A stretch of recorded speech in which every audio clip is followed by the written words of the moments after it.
Okay, Virgin Queen, second turn. Starting things off, the Ottomans fired off, I don't know what, a 3-point card, moved their navy out, and launched some piracy. They ended up killing the galleon fleet at Gibraltar. This was what the Spanish chose to take as a hit. There was only one. For the Spaniards, they played this army mutiny, which, one, eliminated the one mercenary in Montmorency's army, but it also forced the French to discard a card if they wanted to keep any of their armies, and they discarded a 2-point card, which let them keep 4 of their regular units.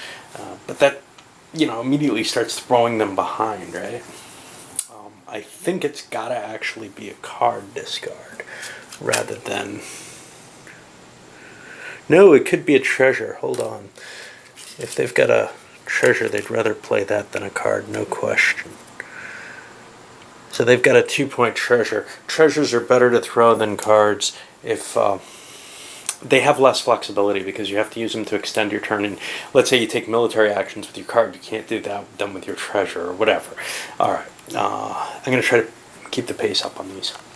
For the rest of the round, the French built some troops, the English sailed out to conduct more piracy, and they're dragging a colonial implantation to go into place. The Empire moved in to siege Budapest, and the Dutch played a sermon, creating quite a hole around here. That's 1, 2, 3, 4, 5 areas next to that, and that's where they're planning on throwing their revolt if Spain doesn't do something soon. And the turn goes on with more of the same, really kind of delaying actions. This is very much the same as Here I Stand, where you're always trying to hold out against your opponent. So, for example, the Turks move into here, do some piracy. Not quite ready to commit because Spain still's got a pile of cards, and things haven't been decided anywhere. Spain and France sitting here, unwilling, each of them, to make their actions. France grew some troops. Spain, I don't remember what they did. It couldn't have been too important. The English continued and established a colony here on the Atlantic coast. Germans succeeded in their siege and moved forward, but they had to roll a couple of times. They didn't get to establish another siege yet. And you can see they split their leaders up. This guy has no troops. It's because we finally got down to enough that Schwendi can command his entire force. And this time I remembered to move the English Navy together in the channel. I want to get it gathered, because spread out it's kind of too weak. You always kind of want your fleets together. I know it seems there's advantages to having them spread, because, for example, you can't be invaded as easily. But it just doesn't feel, in terms of military, you can be forced in that way. So now with the Dutch, I did not want to charge the revolt off, so I did another sermon, and I've got almost all the areas. It's kind of a little behind, but I'm up to 29 now here. And that's been reflected on the victory points. Of course, we don't know what the imperial victory points are from this.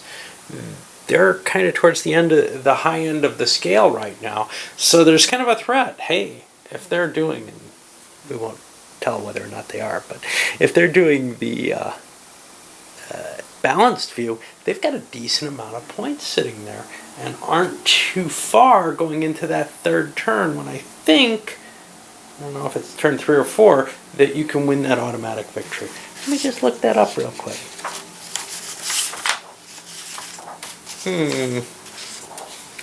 Okay, maybe it's not that quick. Paging through. The domination victory is... Geez, I don't know when it is listed here. Turn 4 or later, so they can't do it next turn. But they're, getting themselves into a stronger position with those hidden victory points. And I think with inexperienced players like myself, that's going to be a real factor. If you don't have your victory points over there on the board, being able to pull 4 of them out of your butt at the end of a turn and say, hey, look, I won, that's going to be painful. All right. Okay, opening up another round here. The Turks moved forward and laid siege to Genoa and took the Genoese garrison with them. Remember, the Spanish built some mercenaries up in Milan and marched down with Don Juan to attack. They had the slight advantage. What is it? Something like 8 dice to 7, no, 6.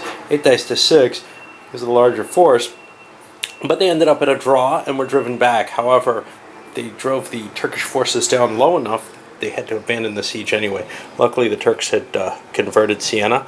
It's always dangerous in this game, and here I stand, to not have a line of connected spaces from where you are. Now, the Spanish have the edge here in Italy, but there's a problem in that Henry III's still kind of floating around and could come through and do something. And that wouldn't be pleasant either. So we are back to this kind of stasis with Don Juan over here in position where he's torn between two enemies, and Alva facing Montmorency.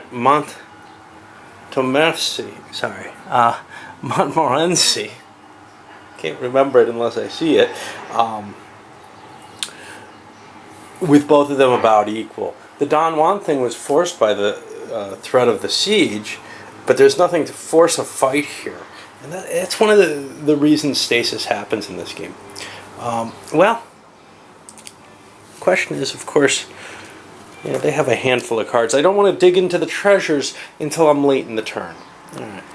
Okay, for the other end of the operations, the English proceeded to do some piracy down here with a cheap card and ended up using their treasure to capitalize on D again. Got a good chance at getting another good result with him with all the bonuses they put into him. The second action, the French, Montmorency went and attacked the Duke of Alva, and he lost.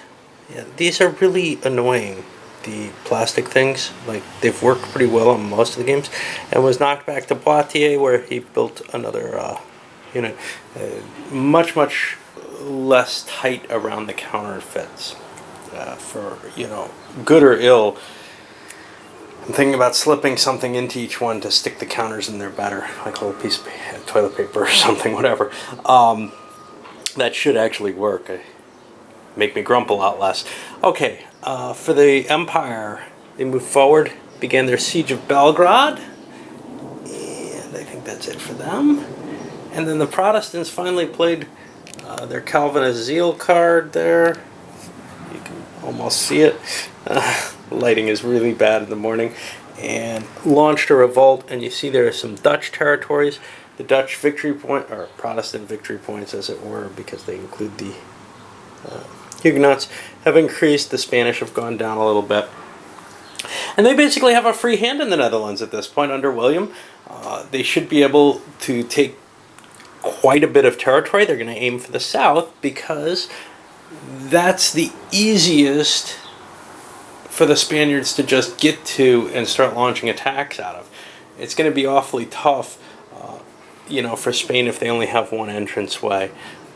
And Metz is sealed up. They'd have to go around through the Empire. And it just, whichever one it is, it's going to be painful. Because the Spanish road is mostly closed down right now.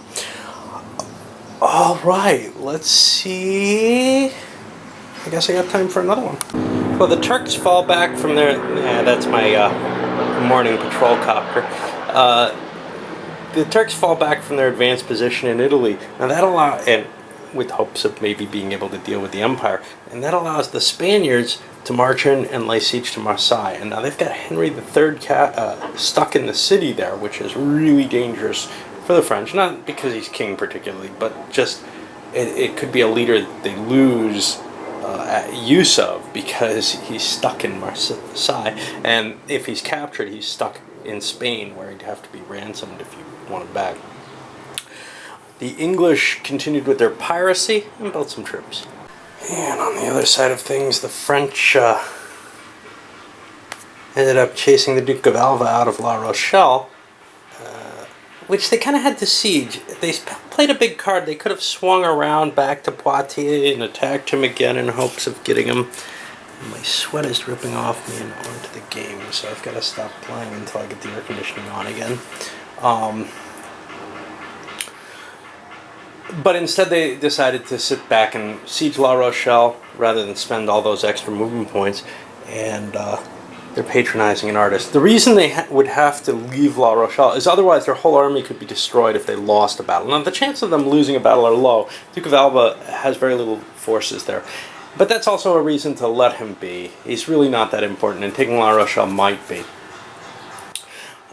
That would bring us within one key again, although this key I think probably doesn't count because it's an unrest. I had to clear up the unrest in Orléans. I'm not sure how much I was actually cheating by leaving that there.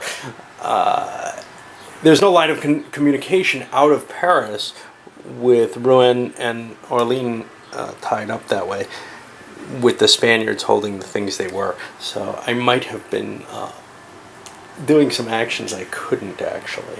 I think spring deployment, for example, went through that. Oh well. It's not like I haven't cheated otherwise in this game. Germans finished up their siege of Belgrade, and they used a big card. They spent the other 4 points to patronize Mercator.